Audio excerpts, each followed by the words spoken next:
In today's video, we are talking about retirement planning ideas that don't change during COVID for federal employees. Coming up next. Hey, my name is Mel Stubbs. I'm here on behalf of Retirement Benefits Institute talking to federal employees about their retirement. Make sure you like and subscribe if you want more information like this.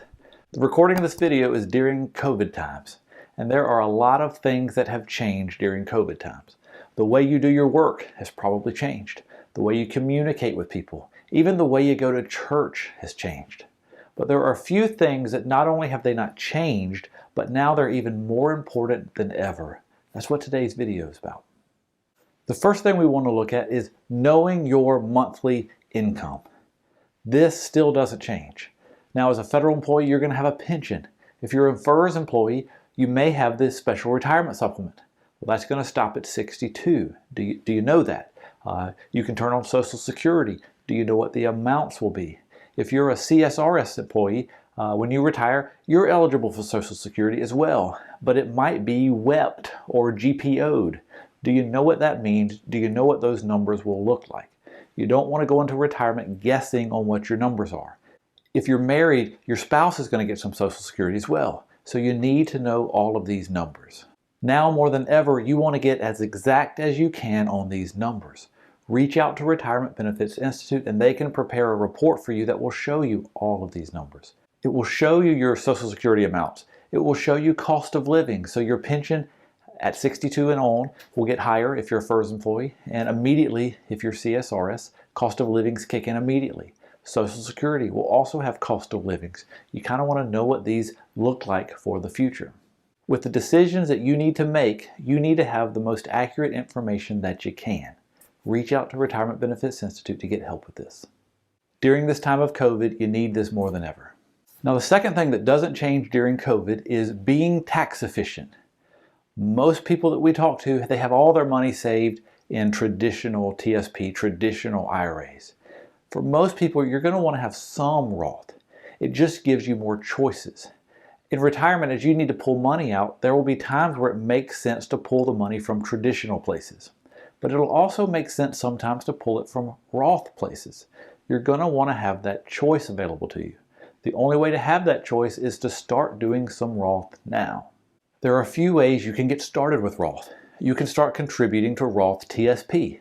So instead of contributing to traditional, you just start contributing to Roth TSP. It will change your pay stub because your pay stub will go down by the amount of taxes that you're going ahead and paying now. But you can do the whole $19,500 contribution and the catch up to Roth if you want to. But if you want to start some Roth, that's a great way to do it. Also, if your income, married filing jointly, is less than $206,000, you're able to contribute to a Roth IRA for you and your spouse. That's a good way to start getting some Roth money. Another thing to think about is Roth conversions. Now with this planning idea, you can't do it inside the TSP, so you have to move the money to an IRA to do it. So to be able to move to an IRA, you have to either be retired or be over the age of 59 and a half. So once you move your money to an IRA, you are able to do Roth conversions. This is where you take a chunk of traditional money and you move it to the Roth account. When you do it, it's taxable. You got to go ahead and pay the tax today, with the idea that all the growth from here on will all be tax-free. During this time of COVID, one planning strategy that seems to work well is trying to time your Roth conversions when the market goes down some. Let's look at the slide. Let's just say you have 1,000 shares of some mutual fund that's about $50 a share. If you Roth convert now, you will have a taxable amount of $50,000. But what if during this COVID time the market's dropping?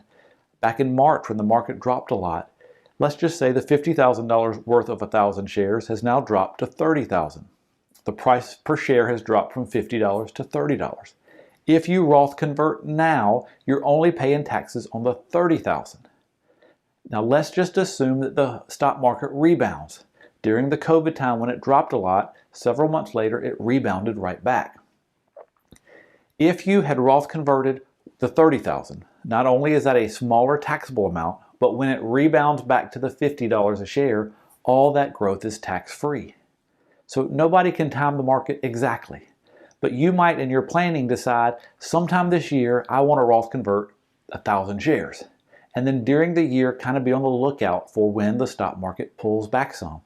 If you can Roth convert on a pullback, assuming that the market comes back, and I guess in history it always has, but assuming it comes back, all the bounce back will be in the Roth account. It's just a small little delineation, but it can make a big difference.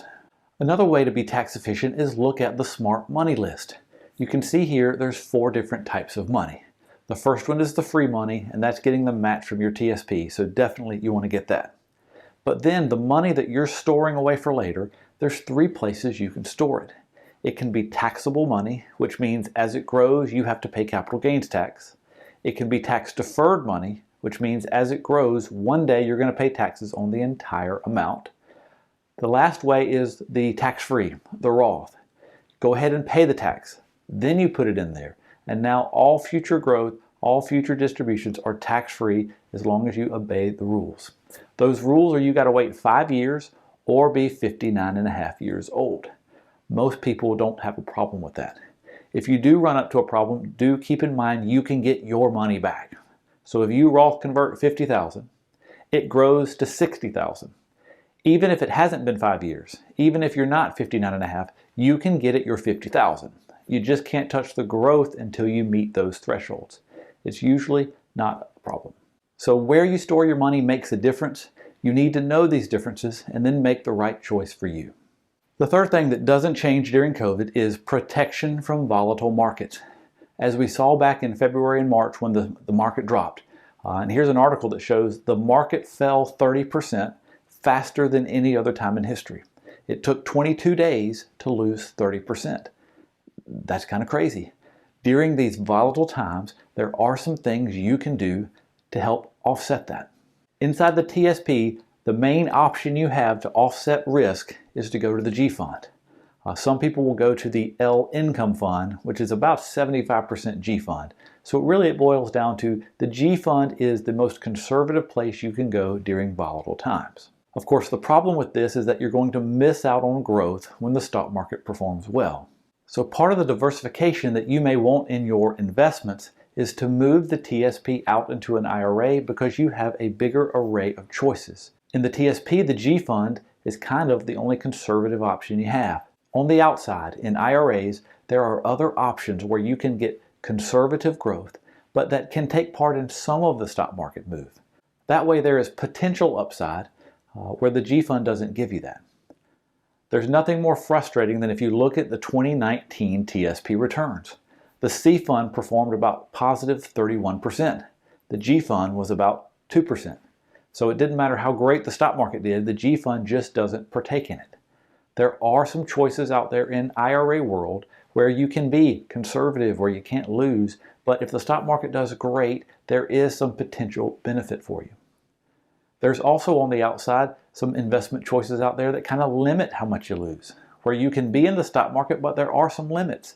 There's just a whole array of choices out in IRA world that TSP doesn't give you. Planning for these volatile markets during COVID is something that is now more important than ever. The idea is you want to earn a reasonable rate of return for your level of risk. You don't want to take more risk than you should because if it doesn't work out well for you, it's terrible. In the TSP, to earn something, you've got to get out of the G fund. And for some people, that is taking more risk than they want to take. So the question here is, at your level of risk, can you earn something better? The fourth thing that's more important now during COVID is protection for your family. Now we're talking about life insurance and survivor benefit choices. I was just talking to somebody the other day that had the FEGLI, the Federal Employee Group Life Insurance. They had the basic and they had the option B times 5. It was really expensive. And they were saying, I'm going to cancel it, but I think I'll wait till after COVID to do it just because of with the health scare going on, life insurance might be important. For some people, life insurance is a need. They need to have a certain amount. For others, life insurance is a want. They don't really have to have it, but they want to have it. But the key thing is to work out your plan while you're healthy enough to get it. Don't wait until you're not healthy and then you can't get it. So protection for family is even more important during these COVID times. We know these are volatile times. We know no one can predict the future. But now more than ever, it's important to have good information so that you can get the clarity you need in your retirement planning. Reach out to Retirement Benefits Institute and get the report that they have that will show you your numbers. It will show you your pension amount. It shows you the survivor benefit cost. It'll show you what your FEGLI costs are in case you need to change those. It'll show you an estimated TSP balance at retirement so you know about how much you might be working with. These decisions are too important not to get right. So reach out to retireinstitute.com, call them, request the report, talk with somebody that understands your benefits and can answer the questions that you have during these COVID times. My name is Mel Stubbs. I'll talk to you next time.